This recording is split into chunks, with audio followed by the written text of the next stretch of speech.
అంగం సైజు సామాన్యంగా 3 సెంటీమీటర్స్ ఉంటే సరిపోతుంది. 3 సెంటీమీటర్స్ అంటే 1½ ఇంచెస్. ఎందుకు పొడవుగా ఉండాలని అనుకుంటారు అంటే, యూజువల్‌గా అమ్మాయిలతో శృంగారం చేసినప్పుడు అది లోపలికెళ్ళకపోతే అమ్మాయి అంటుంది నీకు చిన్నగా ఉంది అని.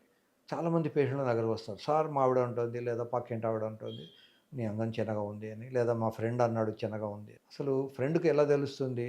వీడు మూత్రం చేసినప్పుడు తొంగి చూసినంత మాత్రాన ఇవాల్యుయేట్ చేయలేరు. కళ్ళతో చూడలేము. టేప్ పెట్టి కొలవాలి. టేప్‌తో ఎక్కడి నుంచి ఎక్కడి దాకా వెళ్తుంది అనేది మెజర్ చేసుకొని చూడాలి. దానికి ఒక పద్ధతి ఉంటుంది. కొన్ని మిలియన్స్ ఆఫ్ ఇయర్స్ నుంచి ఆడవాళ్ళు డెలివరీ అయితున్నది. వాళ్ళకి పిల్లలు పుడుతున్నారు. ఈ పాప తల 10 సెంటీమీటర్లు ఉంటుంది. మనకు స్టూలు హార్డ్‌గా వస్తేనే ఇబ్బంది అవుతుంది. మరి 10 సెంటీమీటర్ల తల కొన్ని గంటలు ఉంటుంది నార్మల్ డెలివరీ అనేది. అన్ని గంటల సేపు ఆ పెరినియంలో ఆ హెడ్ ఉన్నప్పుడు ఆమెకి ఎంత నొప్పి వస్తుంది.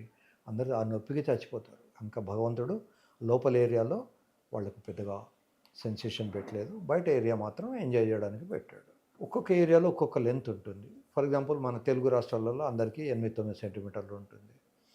ఇదే గనుక మీరు పంజాబ్‌కి వెళ్తే 11 సెంటీమీటర్లు ఉండొచ్చు.